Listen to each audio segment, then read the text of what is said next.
사도신경 하심으로 11월 3일 화요일 새벽 기도회를 시작하도록 하겠습니다. 나는 전능하신 아버지 하나님 천지의 창조주를 믿습니다. 나는 그의 유일하신 아들 우리 주 예수 그리스도를 믿습니다.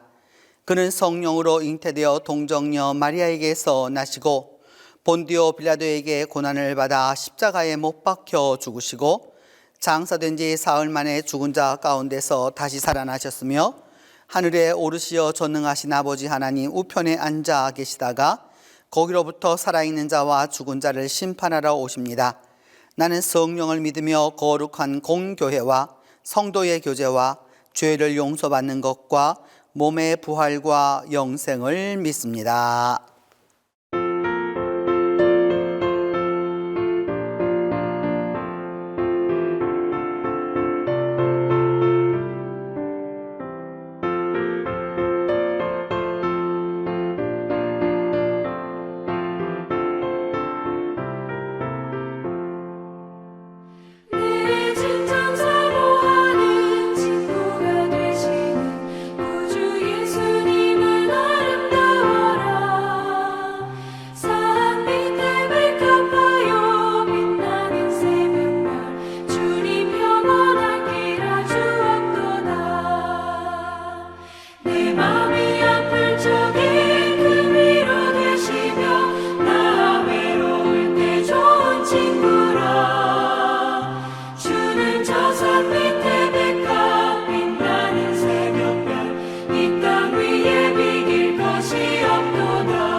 주를 뵙기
오늘 우리에게 주신 하나님의 말씀은 창세기 44장 1절에서 13절입니다.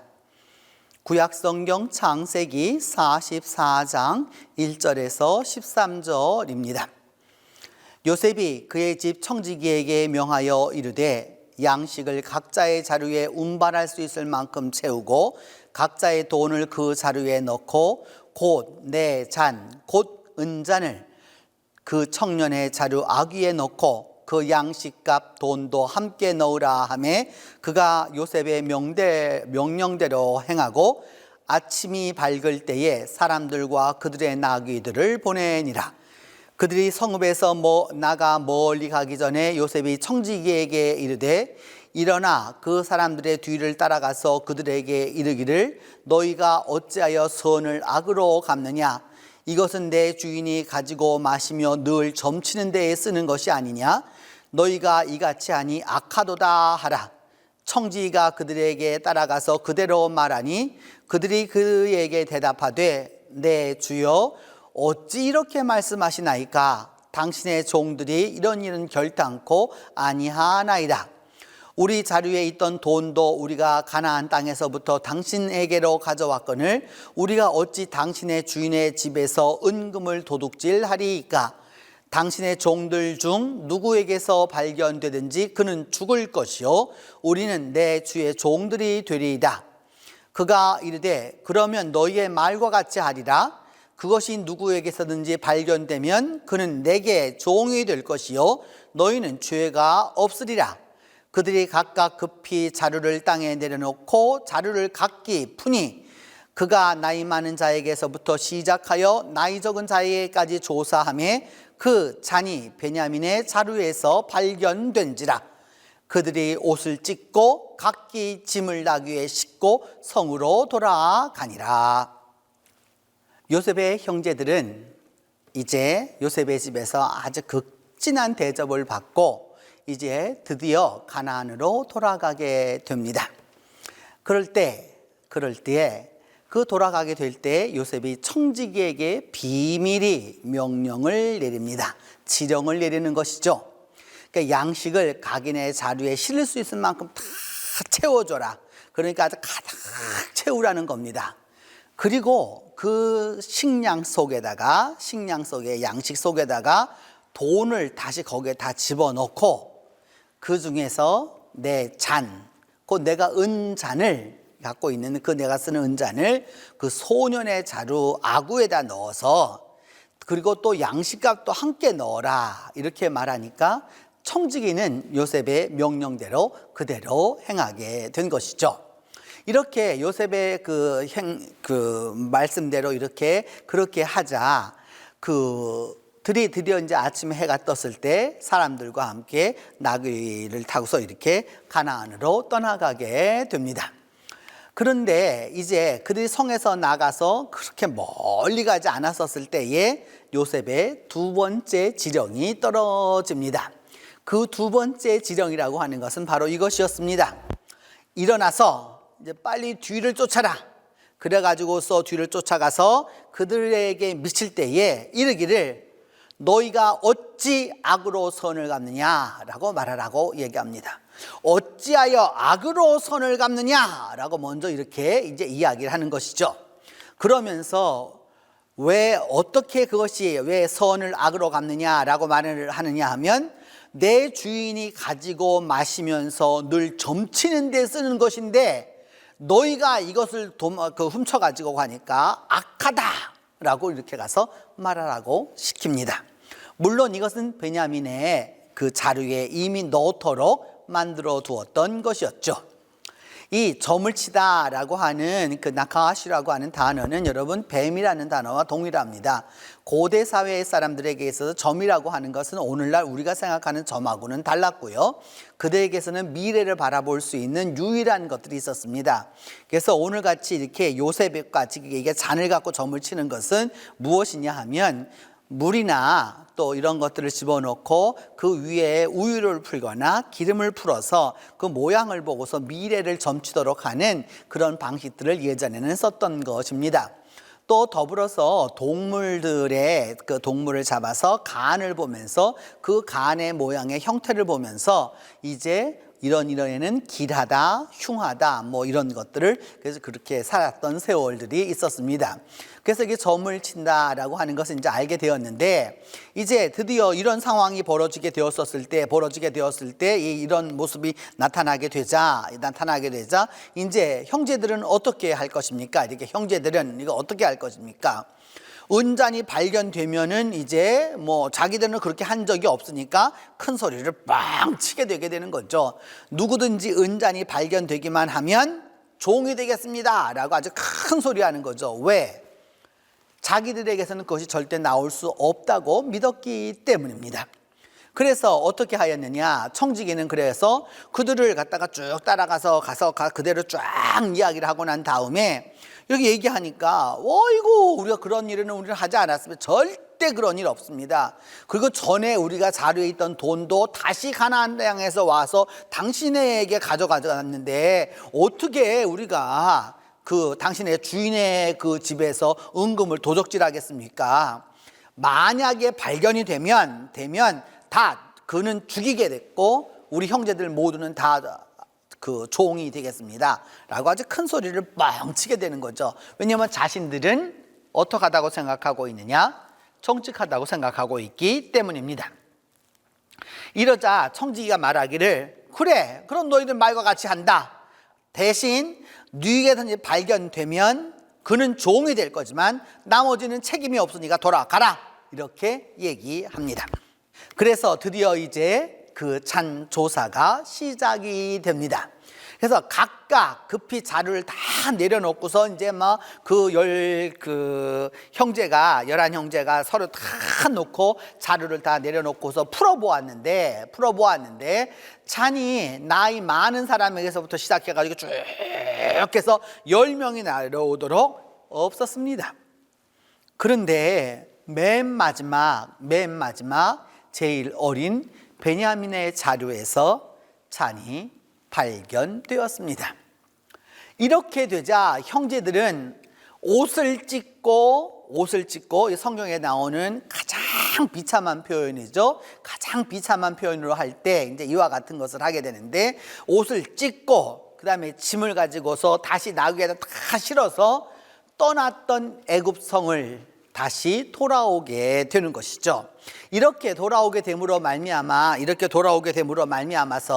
결국은 이들은 큰 소리를 쳐서 자신들이 사실은 정직하다라고 생각했지만 그렇지 못했다라고 하는 사실을 이렇게 몰랐던 것이죠.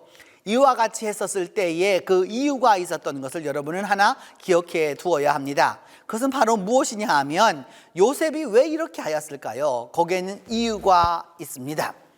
무엇이었느냐? 그 요셉의 사랑이 이들을 변화시켜야 하기 때문입니다. 요셉이 이들을 그 사랑이 변화를 시켜야 하고, 두 번째는 이들이 이렇게 함께 고난을 당함으로 말미암아 형제들 간에 그렇게 서로 나누어서 싸웠던 그런 여러 가지 것들을 가지고서 이제는 하나로 합해져야만 하는 그것을 요셉은 요구했기 때문입니다. 그것을 알았기 때문에 이와 같은 지혜와 모략을 가지고 있었던 것이죠. 결국 형제들은 이렇게 함으로써 옷을 찢고서 가장 비참한 모습으로 다시 되돌아옵니다. 다시 되돌아옴으로 말미암아 결국 그들은 이제 그 원래 원 위치로 돌아가게 된 것이죠. 여러분, 이 오늘 말씀을 통해서 우리가 깨달을 수 있는 바가 몇 가지 있습니다. 요셉은 어떻게 보면 형제들을 속인 것이죠. 그러나 요셉의 속임은 단순한 속임이 아니라 지혜였다는 사실을 놓쳐서는 안 됩니다. 반대로 형제들은 속였었을 때 그냥 단순한 속임이었던 것이 아니라 그 속임 속에는 미움이 있었고 증오가 있었고 죽이려고 하는 의도가 있었다라고 하는 사실을 놓쳐서는 안 되는 것이죠. 같은 지혜이지만 같은 속임이지만 다른 것입니다. 그렇기 때문에 우리는 이것을 통해서 사람은 여러분 금방 은혜를 얻었다고 단박 변화되지 않습니다. 순간적으로 바뀌지 않아요. 무엇이 필요하냐? 지혜자가 되기 위한 하나님의 은혜를 깨닫기 위한 그 모든 것을 깨달아가기 위한 훈련이 필요하다는 사실을 이 성경을 통해서 깨닫게 됩니다. 결국 여기에서 그냥 돌아갔으면 그냥 그것을 끝났을 것입니다. 결국 요셉은 아버지도 만날 수 없었을 거고 나머지 다른 식구들도 만날 수 없었을 것입니다. 결국 야곱의 가족은 구원을 얻지 못했을 거예요. 그런데 그 구원의 계획이 여기에서 하나씩 둘씩 다 시작되어 가는 것을 알 수 있습니다. 여러분, 단순히 속이고 잔머리 쓰고 기술을 쓰려고 하는 것은 믿음의 은혜를 얻지 못합니다. 그러나 진정한 사랑과 인내함과 믿음을 가지고 나아가는 지혜는 온 가족을 다 구원하게 만드는 것이죠. 오늘도 하루를 시작하면서 또 하루를 지나는 동안에 여러분, 하나님 안에서 진정으로 믿음에서 시작하는 지혜, 사랑에서 시작하는 지혜, 화합하는 지혜의 은혜가 함께 하기를 바랍니다. 기도하겠습니다. 은혜로우신 하나님, 우리가 살아가는 이 세상에는 여러 가지로 고민이 있고 또 여러 가지 우리의 번민이 있고 번뇌가 있습니다. 그때마다 우리들은 우리들이 옳다라고 생각하는 부분에 모든 것을 걸고 전부라고 생각하지만 사실은 그 고민의 올무에 빠질 때가 많고 번민의 올무에 빠질 때가 많음을 주님 앞에 고백합니다. 주님, 이제라도 우리와 함께 하여 주셔서, 이제라도 우리와 함께 동행하여 주셔서 참된 지혜자가 될 수 있도록 은혜를 베풀어 주시옵소서. 자비로우신 하나님, 이 시간에 우리 동신교회에 아픈 우리의 환우들을 위하여서 기도합니다. 주님, 주님께서 이 시간 친히 만져주시고 주님께서 함께 하여 주셔서 병자의 병들이 다 떠나가도록 하나님이 함께 하여 주셔서 주님, 마음이 아픈 자가 회복되게 하여 주시고 주님, 육신이 아픈 자가 회복될 수 있도록 하나님이 도와주시기를 간절히 기도하고 또 기도합니다. 주님의 살아계심을 보여주시고 주님의 살아계심을 역사하여 주셔서 하나님, 치유의 역사가 일어나도록 다시 한번 도와주시옵소서. 또한 주님, 우리의 고민을 해결해 가시는 하나님의 섭리와 하나님의 뜻에 우리 모두가 아멘으로 고백하고 순종하도록 하나님이 도와주시옵소서. 이제 주님께서 가르쳐 준 기도로 오늘 새벽 기도회 마치도록 합니다. 하늘에 계신 우리 아버지, 아버지의 이름을 거룩하게 하시며 아버지의 나라가 오게 하시며 아버지의 뜻이 하늘에서와 같이 땅에서도 이루어지게 하소서. 오늘 우리에게 일용할 양식을 주시고 우리가 우리에게 잘못한 사람을 용서하여 준 것 같이 우리 죄를 용서하여 주시고 우리를 시험에 빠지지 않게 하시고 악에서 구하소서. 나라와 권능과 영광이 영원히 아버지의 것입니다.